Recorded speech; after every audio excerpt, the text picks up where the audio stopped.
98वीं रात। जब 98वीं रात हुई तो उसने कहा कि ए नेक बख्त बादशाह, जब कुफार ने बादशाह ज़ब अलमकान और वजीर दंदान को गिरफ्तार कर लिया तो वो उनसे कहने लगे कि तुम्हारे साथ और भी कोई है ताकि हम उसको भी पकड़ लें। वजीर दंदान ने कहा कि क्या तुम्हें ये तीसरा शख्स दिखाई नहीं देता जो हमारे साथ है? इन्होंने जवाब दिया कि मसीह और राहबों और लॉर्ड पादरी और पोप की सच्चाई की कसम, हमें सिवाय तुम दो के और कोई नजर नहीं आता। ये कहकर कुफार ने उनके पाँव में बेड़ियां डाल दें और रात के लिए उन पर पहरेदार मुकर्रर कर दिए और बुढ़िया जात अलदुही वहाँ से चलती हुई। वो अफसोस करने और एक दूसरे से कहने लगे कि बुजुर्गों का कहना ना मानने से इससे भी ज्यादा मुसीबत आती है और इसकी सजा ये आफत है जो हमारे ऊपर नाजल हुई। ये तो ज़ब अलमकान और वजीर दंदान की सरगुज़श्त हुई। इधर जब शरकान जागा और सुबह नमूदार हुई तो वो उठा और उसने फजर की नमाज पढ़ी और फिर वो अपने लश्करियों को लेकर कुफार से लड़ने के लिए तैयार हो गया और उनके दिल मजबूत किए और उनके साथ हर तरह की नेकी करने का वादा किया।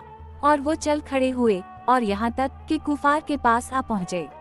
जब कुफार की नज़र उन पर पड़ी तो वो दूर से पुकार उठे कि ए मुसलमानों, हमने तुम्हारे बादशाह और उसके वजीर को, जो तुम्हारा मुंतजिम है, गिरफ्तार कर लिया है और अगर तुम हमसे जंग करने से बाज ना आओगे तो हम तुम सबको कत्ल कर डालेंगे, और अगर तुम अपने आप को हवाला कर दोगे तो हम तुम्हें अपने बादशाह के पास ले चलेंगे और वो तुमसे इस शर्त पर सुलह करेगा कि तुम हमारे मुल्क से निकल जाओ और अपने मुल्क को चले जाओ और ना तुम हमें नुकसान पहुंचाओ और ना हम नुकसान पहुंचाएं।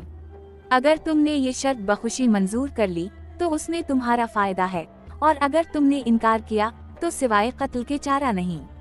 हम अब तुम्हें सारी बातें समझा चुके हैं, इससे ज्यादा कहने की जरूरत नहीं। जब शरकान ने उनकी बातें सुने तो उसे यकीन आ गया कि उसका भाई और वजीर दंदान गिरफ्तार हो गए हैं। तो उसे बेहद रंज हवा और वो रोने लगा और इसकी कुव्वत सलब हो गई और उसे मौत का यकीन आ गया। और वो अपने दिल में कहने लगा कि आखिर उनके गिरफ्तार होने की क्या वजह हो सकती है? क्या उनसे जाहिद के हक में कोई बेअदबी सरजद हुई है, या इन्होंने इसका कहना नहीं माना, और क्या बात हो सकती है?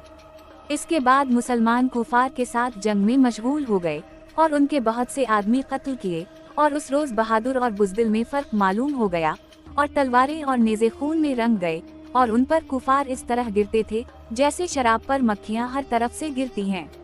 शरकान और उसके साथी मौत से निडर होकर लड़ते थे, यहाँ तक कि वादी में खून बहने लगा और जमीन मकतूलों से भर गई।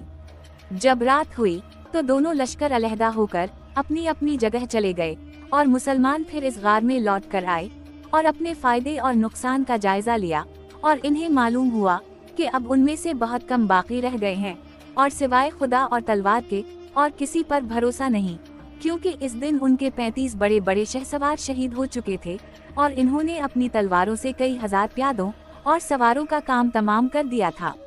जब शरकान ने ये देखा तो वो दिल तंग हवा और अपने साथियों से कहने लगा कि अब क्या करना चाहिए। इन्होंने जवाब दिया कि जो खुदा की मर्जी है वही होगा। जब दूसरा दिन हुआ तो शरकान ने अपने बाकी साथियों से कहा कि अगर तुम आज जंग के लिए जाओगे तो तुम में से एक भी बचकर ना लौटेगा, क्योंकि हमारे पास बहुत थोड़ा खाना पीना रह गया है।